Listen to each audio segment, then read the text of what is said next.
की राजकुमारी शैवन्या बहुत परेशान थी। कुछ समय से उसके चेहरे पर भद्दे दाग हो गए थे, जिस कारण नागलोक के नगरों में रहने वाले बड़े नागराजाओं के पुत्र उससे विवाह नहीं करना चाहते थे।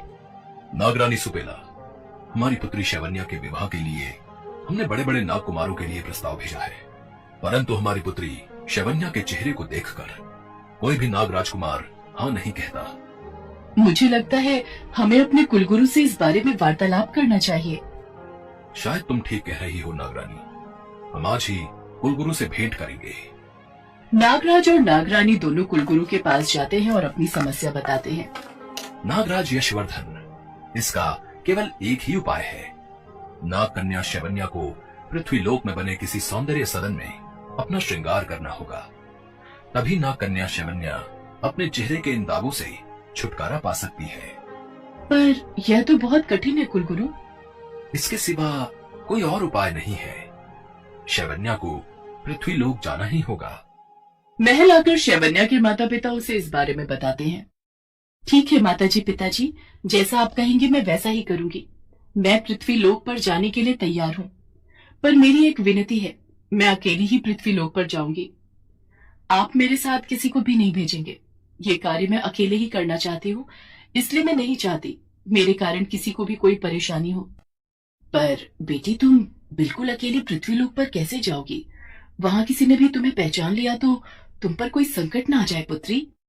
आप चिंता मत करो माँ, मैं अपना ध्यान रखूंगी। अपने माता पिता से आज्ञा लेकर शैवन्या पृथ्वी लोक पर पहुंच जाती है और एक लड़की के रूप में आ जाती है, पर शैवन्या के चेहरे के निशान नहीं छिप पाते। ये इंसानी रूप ठीक रहेगा, इससे मुझे कोई पहचान भी नहीं पाएगा। हे राम, कैसा अंधा रिक्शा वाला है, टक्कर मारकर चला गया। मेरी तो चप्पल भी टूट गई। बेचारी कितनी परेशान हो रही है, मुझे इनकी मदद करनी चाहिए। रुकिए माँ जी, मैं आपकी मदद करती हूँ। जीती रहो बेटी, भगवान तुम्हारा भला करे। परेशान मत हो माँ जी, मैं आपको अपनी चप्पल दे देती हूँ। वास्तव में शैवन्या ने कोई चप्पल पहन ही नहीं रखी थी। वो जादू से एक चप्पल का जोड़ा बनाती है और उस बूढ़ी महिला को दे देती है। मेरा घर यहीं पास में ही है, आओ कुछ देर मेरे घर चलो। वैसे तुम्हारा नाम क्या है? मेरा नाम शैवन्या है। बड़ा ही प्यारा नाम है। इस तरह से शैवन्या उस बूढ़ी महिला के साथ बात करते हुए उसके घर पहुंचती है। तुम एक काम क्यों नहीं करती? जब तक तुम्हें किराए पर घर नहीं मिल जाता, तुम मेरे घर पर ही रह लो।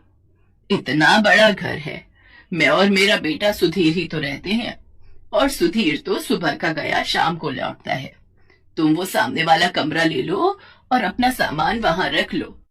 आपका बहुत बहुत शुक्रिया माँ जी, आपने मेरी मुश्किल आसान कर दी, पर अभी तो मेरे पास कोई सामान नहीं है, मैं ऐसे ही आई हूँ। तो कोई बात नहीं बेटी, यहाँ कोई सामान की कमी थोड़ी है। रसोई हो रही और बाकी कमरे में सामान तो है ही, पलंग और अलमारी दोनों ही वहां रखी हैं। और इस तरह शैवन्या बूढ़ी महिला के घर में रहने लगी। माँ से बात किए बहुत दिन हो गए, एक बार जादुई शीशे की सहायता से माँ और पिताजी से बात करती हूँ। शैवन्या जादुई शीशे की सहायता से अपने माता पिता को देखती है। शैवन्या बेटी, तू कैसी है? तू ठीक तो है ना? शैवन्या बेटी, तुम इस वक्त कहाँ हो? तुम अपने असली रूप में तो नहीं आई हो ना? माँ पिताजी आप चिंता मत करो, मैं इंसानी रूप में ही अपने सारे कार्य कर रही हूँ। मैं एक साधारण महिला की तरह ही यहाँ रहूंगी, किसी को भी मुझ पर शक नहीं होगा। आप दोनों अपना ख्याल रखना, मैं जल्द ही लौटूंगी। शैवन्या अपने माता पिता से बात करके रसोई में खाना बनाने के लिए जाती है। माँ जी, आज खाना मैं बनाऊं, अगर आपको बुरा न लगे तो? क्यों नहीं बेटी, तुम्हें जो खाना है वो रसोई में बना सकती हो। शैवन्या रसोई में जाकर जादू से सारा खाना तैयार करती है। इतनी देर में सुधीर भी आ जाता है। तुम कौन हो और मेरे घर में क्या कर रही हो? सुधीर बेटा, ये शैवन्या है। आज दोपहर को मैं जब... सुधीर की माँ उसे सारी बात बताती है। माँ, ऐसे किसी पर भरोसा नहीं करते, न जाने कौन है, कहां से आई है, और तुमने तो अपना पूरा घर ही उसे दे दिया। माँ, तुम बहुत सीधी हो। सुधीर बेटा, ऐसी बात नहीं है, वो बच्ची बहुत अच्छी है। सुधीर की सारी बातें शैवन्या सुन लेती है और वहां से जाने लगती है। माँ जी, मुझे लगता है मेरा यहाँ रहना ठीक नहीं। सुधीर जी नहीं चाहते कि मैं यहाँ पर रहूं, और आप दोनों के बीच में मेरी वजह से कोई मनमुटाव हो, ये मुझे अच्छा नहीं लगेगा। मैं कहीं और अपने रहने का इंतजाम कर लूंगी। अरे नहीं बेटा, ऐसा ना कहो। सुधीर, तू अपने कमरे में जा, मैं तेरे लिए वहीं खाना लेकर आती हूँ। शैवन्या के आ जाने से उस बूढ़ी महिला को बहुत आराम हो गया था। एक शाम शैवन्या बाजार से आ रही थी, तभी मोहल्ले के कुछ लड़के उसके पीछे पड़ जाते हैं। अरे ये तो वही लड़की है ना जो आजकल सुमन आंटी के घर में रुकी हुई है। हाँ भैया, सुधीर भैया के तो मजे हैं। एक अकेली लड़की उनके घर में रह रही है, और वो भी बिना किसी रिश्ते के। भाई वैसे देखने में तो बिल्कुल सुंदर नहीं है, इसके चेहरे पर कितने गंदे निशान हैं। फिर कैसे पसंद किया? मन तो कर रहा है अभी अपने असली रूप में आकर इन दोनों को डस लूं, पर मैं ऐसा नहीं कर सकती, मेरा सच सामने आ जाएगा। तभी सुधीर भी वहां से निकल रहा था। तुम दोनों की हिम्मत कैसे हुई है? शैवन्या को कुछ कहने की हिम्मत कैसे हुई तुम दोनों की? अभी बताता हूँ। अबे तेरी ये लगती कौन है? ये मेरी होने वाली पत्नी है, और कुछ ही दिनों में हम दोनों की शादी हो रही है, समझे? घर आकर सारी बात अपनी माँ से कहता है। अगर मैंने इस शादी के लिए मना किया तो ये लोग मुझ पर शक करेंगे। मुझे शादी के लिए हाँ कहना ही होगा। मेरे पास ये अच्छा मौका है, इसी बहाने मैं किसी सौंदर्य सदन में तैयार भी हो जाऊंगी, और तैयार होते ही मेरे चेहरे के भद्दे निशान गायब हो जाएंगे। फिर मैं नागलोक वापस लौट जाऊंगी। शैवन्या शादी के लिए हाँ कह देती है और अपने माता पिता को भी इस बारे में खबर देती है। शादी के दिन शैवन्या अपनी सास के साथ ब्यूटी पार्लर पहुंचती है। मेरी होने वाली बहू का ऐसा श्रृंगार करना कि लोग देखते रह जाएं।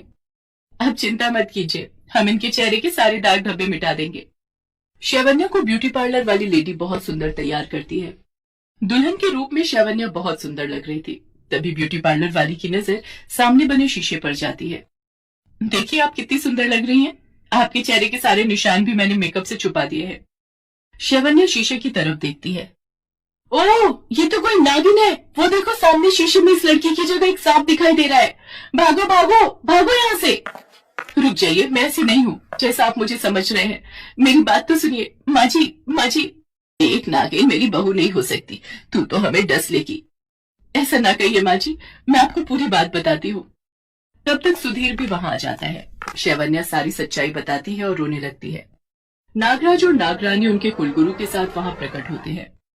पुत्री शैवन्या ने किसी को धोखा नहीं दिया, ये सत्य कह रही है। मैंने ही शैवन्या को धरती लोक पर भेजा था। माँ, पिताजी, मैं सुधीर से प्यार करने लगी हूँ और मुझे माँ जी के साथ ही रहना है। सुधीर को मेरे स्वभाव से प्यार हुआ, उसने मेरे रंग रूप को नहीं देखा। माँ जी भी मुझे बहुत प्यार करती है, नहीं तो कोई किसी पर क्यों विश्वास करेगा। उन्होंने मुझ पर किया, मैं उनकी बहुत इज्जत करती हूँ। पुत्री, तुम्हारी ये करुण बातें सुनकर मेरा भी हृदय पिघल गया है। मैं तुम्हें आशीर्वाद देता हूँ। मेरी शक्तियों से तुम आज के बाद एक साधारण स्त्री का ही जीवन व्यतीत करोगी। अब तुम नागिन नहीं हो। कुलगुरु की बातें सुनकर सब बहुत खुश हो जाते हैं। शैवन्या के चेहरे के सारे दाग धब्बे खत्म हो गए थे। सुधीर और शैवन्या की शादी हो जाती है। उस दिन से शैवन्या धरती लोक पर ही सुधीर और अपनी सास के साथ खुशी खुशी रहने लगी।